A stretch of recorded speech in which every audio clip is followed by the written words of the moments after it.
अभी तक हमारे YouTube चैनल को सब्सक्राइब नहीं किया है तो तुरंत जाएं, सब्सक्राइब करें। Pairs of linear equation in two variable. Pairs of linear equation in two variable. अभी हम लोग जो चैप्टर देखने के लिए जा रहे हैं वो linear equation in two variable का पेयर है। इसमें हम लोग सीखेंगे कि आखिर linear equation in two variable के जो क्वेश्चंस हैं उसको सॉल्व करने के कौन कौन से मेथड्स हैं और उसको कैसे सॉल्व किया जाता है। सबसे पहले तो हमें ये समझना होगा कि आखिर किसी भी लीनियर इक्वेशन को दो वेरिएबल में कब कहते हैं। तो a linear equation is said to be in two variable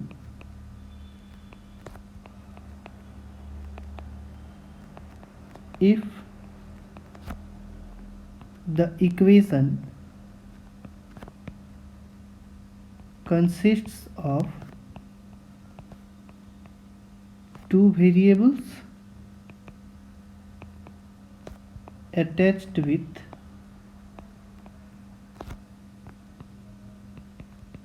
fundamental operations.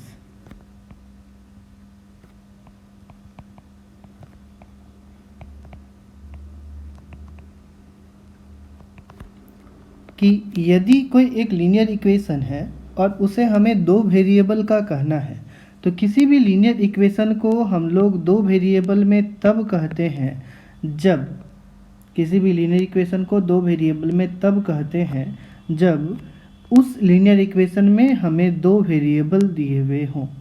Variable क्या होता है? एक ऐसा क्वांटिटी जिसको हम बदल सकते हैं, वो वेरिएबल होगा। और ये जो दोनों वेरिएबल्स हैं ये फंडामेंटल ऑपरेशंस, यानी कि कौन कौन से फंडामेंटल ऑपरेशंस होते हैं हम लोग जानते हैं। There are 4 fundamental operations in an arithmetic system.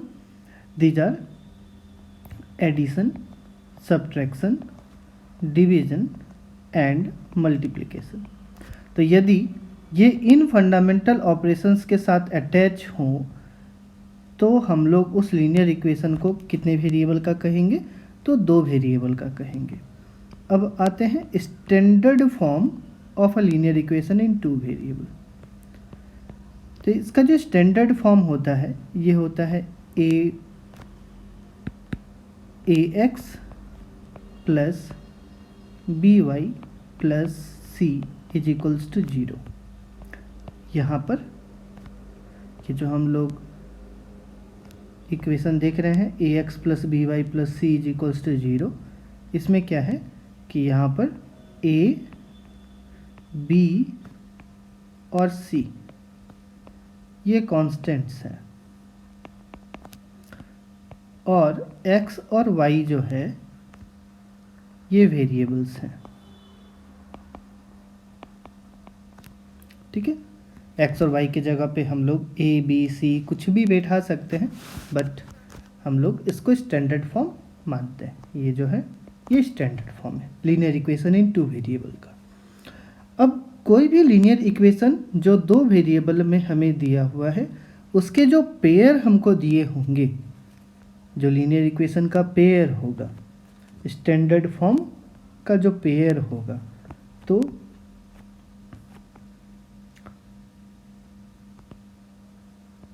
Pair of linear equation in two variable.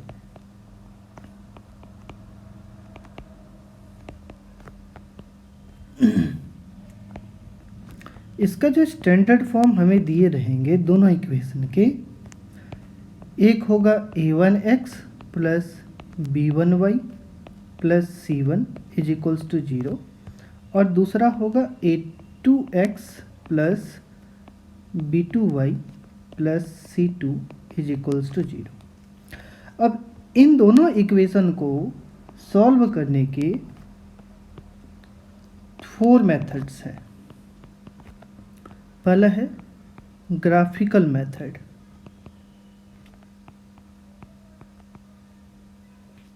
दूसरा मेथड है सब्स्टिट्यूशन मेथड,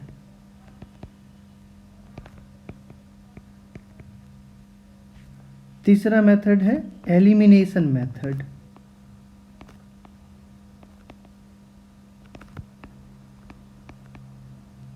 और चौथा मेथड है क्रॉस मल्टीप्लिकेशन मेथड।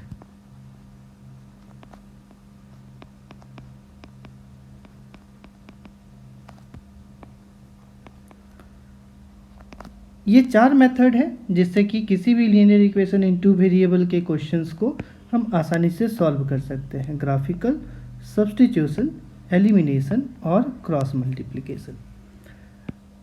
अब चलिए किसी भी जो हम लोगों को लीनियर इक्वेशन का यहाँ पे जो दो वेरिएबल में दो इक्वेशंस दिए हुए हैं, एक दिया हुआ है a1x plus b1y plus c1 is equals to 0 और एक दिया हुआ है a2x plus b2y plus c2 is equals to 0। ये जो दोनों इक्वेशंस हमें दिए हुए हैं, इन दोनों इक्वेशन को यदि हम लोग ग्राफिकली सॉल्व करें तो कब हमें सॉल्यूशन मिलेंगे और कब हमें सॉल्यूशन नहीं मिलेंगे, ठीक है। इससे पहले हम लोगों को एक टर्म जानना होगा, इसको बोलते हैं consistent and inconsistent pair of linear equation. कि consistent pair of linear equation क्या होता है और inconsistent pair of linear equation क्या होता है। सबसे पहले तो आते हैं consistent pair of linear equation पे, कि कंसिस्टेंट हम लोग किसी को भी कब कहेंगे। Consistent, a pair of linear equation को हम लोग कंसिस्टेंट तब कहते हैं जब उसका कम से कम एक सॉल्यूशन आए। तो a pair of linear equation is said to be consistent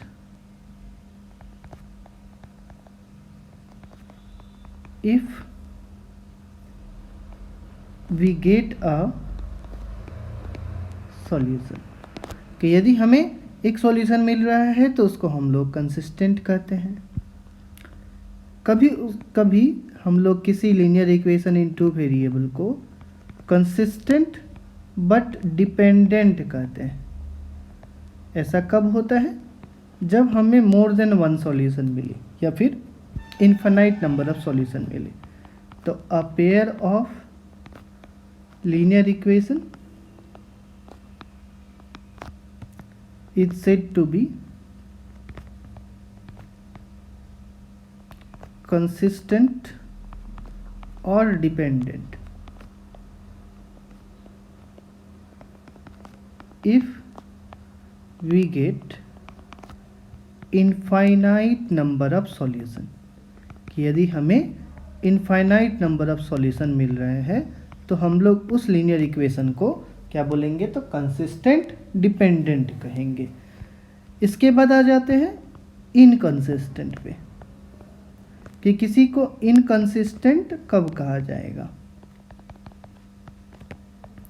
a pair of linear equation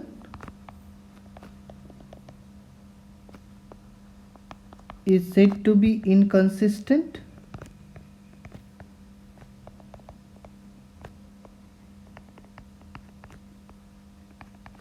if we do not get a solution। यदि हमें कोई सॉल्यूशन ना मिले तो हम उसको inconsistent pair of linear equation कहेंगे। अब यदि हमें कोई दो लीनियर इक्वेशन दिया हुआ हो, है ना, तो हम उसको कैसे पता करेंगे कि हाँ हमें एक सॉल्यूशन मिलेगा या फिर इन्फिनिटली मैनी सॉल्यूशंस मिलेंगे या फिर जो है हमें कोई सॉल्यूशन नहीं मिलेगा। इसके लिए हम लोगों को जो दोनों स्टैंडर्ड फॉर्म में लीनियर इक्वेशन दिए होते हैं, यानी कि कौन कौन सा, a1x plus b1y plus c1 is equals to 0 और a2x b2y और c2 इज इक्वल्स टू 0। इन दोनों इक्वेशन में कांस्टेंट्स जो है उनके रेशियोज को हम लोग निकालते हैं। रेशियोज निकालेंगे तो सबसे पहला सिचुएशन हमारे पास होगा कि if a1 by a2 is not equal to b1 by b2 is not equals to c1 by c2 हो। इसका मतलब हम क्या बोल रहे हैं कि a1 by a2 is not equal to b1 by b2 है। ऐसे केसेस में जो ग्राफिकल रिप्रेजेंटेशन होगा, ग्राफिकल रिप्रेजेंटेशन, ये जो ग्राफिकल रिप्रेजेंटेशन हम लोग निकालेंगे ये हमें मिलेंगे इंटरसेक्टिंग लाइंस। क्या मिलेंगे? Intersecting lines. अब जब हमको इंटरसेक्टिंग लाइंस मिलेगा तो जिस जगह पे दोनों लाइन इंटरसेक्ट करेंगे वहाँ पे ही सॉल्यूशन होगा। तो हम लोगों को ऐसे केसेस में कितने सॉल्यूशंस मिलेंगे? तो यूनिक सॉल्यूशन मिलेगा, मतलब कि सिर्फ वन और सिर्फ वन सॉल्यूशन। और लीनियर इक्वेशन को ऐसे केसेस में हम लोग consistent pair of linear equation कहते हैं। Consistent pair of linear equation. क्यों बोलेंगे कंसिस्टेंट? क्योंकि हम जैसे कि पहले बताएं कि किसी को भी consistent pair of linear equation तब कहा जाता है जब कम से कम उसका एक सॉल्यूशन हो। जब बहुत सारे सॉल्यूशन होंगे, इन्फिनिटली मैनी सॉल्यूशन होगा, तो उसको हम लोग कहेंगे कंसिस्टेंट बट डिपेंडेंट सॉल्यूशन। अब आते हैं सेकंड नंबर पे। दूसरा हमारे पास केस है कि यदि a1 by a2 equal to b1 by b2 हो जाए, लेकिन यह c1 by c2 के बराबर नहीं है। ऐसे केसेस में जो ग्राफिकल रिप्रेजेंटेशन होगा, ग्राफिकल रिप्रेजेंटेशन, ये जो ग्राफिकल रिप्रेजेंटेशन होगा ये हमें मिलेंगे पैरेलल लाइंस। अब हम लोग जानते हैं कि जब तक लाइन इंटरसेक्ट ना करें तब तक तो सॉल्यूशन नहीं मिलने वाला। तो नंबर ऑफ सॉल्यूशंस कितने हो जाएंगे?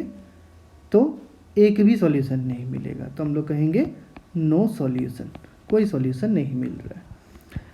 और जो लीनियर इक्वेशन का पेयर है उसको हम लोग ऐसे केसेस में क्या बोलेंगे? तो inconsistent pair of linear equation. Inconsistent हम क्यों कह रहे हैं? Because we can't get a solution. Inconsistent pair of linear equation. अब हमारे पास एक तीसरा केस है। तीसरा केस में यदि a1 by a2 बराबर हो जाए b1 by b2 के और ये बराबर हो जाए c1 by c2 के, तब ऐसे केसेस में जो ग्राफिकल रिप्रेजेंटेशन आएगा, हम लोग जब ग्राफिकल रिप्रेजेंटेशन निकालेंगे तो ग्राफिकल रिप्रेजेंटेशन जो होगा वो होगा कोइंसिडेंट लाइंस। क्या बोलेंगे इसको?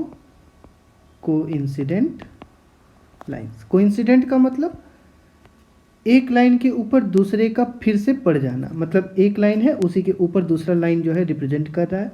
जैसे ये लाइन है, इसको हम लोग L बोले, इसी लाइन में हम लोगों को फिर यहाँ पे एक लाइन दिख रहा है तो इसको हम लोग कहेंगे coincident lines. Number of solution क्या होगा? तो ये हर जगह पे इंटरसेक्ट कर रहा है, इसलिए इसको हम लोग बोलेंगे क्या? इसको हम लोग बोलेंगे कि इन्फिनाइटली मैनी सॉल्यूशंस हमें मिल रहे हैं। Infinitely many solutions. जब हम लोग सॉल्यूशन का बात करते हैं तो देख रहे हैं कि बहुत सारे सॉल्यूशन मिल रहे हैं, तो हम लोग पेयर ऑफ लीनियर इक्वेशन को बोलेंगे कि एक consistent pair of linear equation है। Consistent pair of linear equation. अब ये कंसिस्टेंट में कैसा? तो कंसिस्टेंट में डिपेंडेंट है, क्योंकि ये डिपेंड करता है, किस पे डिपेंड करता है? दूसरे लाइन पर, कि दूसरा लाइन जो है उसका जो वर्टेक्स है या फिर जो उसके एजेस है वो कितने लेंथ के है। जहाँ जहाँ तक वो फैला रहेगा वहाँ वहाँ तक सॉल्यूशन हमें मिलेंगे। सिंस दोनों लाइन है तो इन्फिनेटली मैनी सॉल्यूशंस मिलने वाले हैं। इसी कारण से इसको हम लोग कहते हैं consistent pair of linear equation but it is dependent. ठीक है।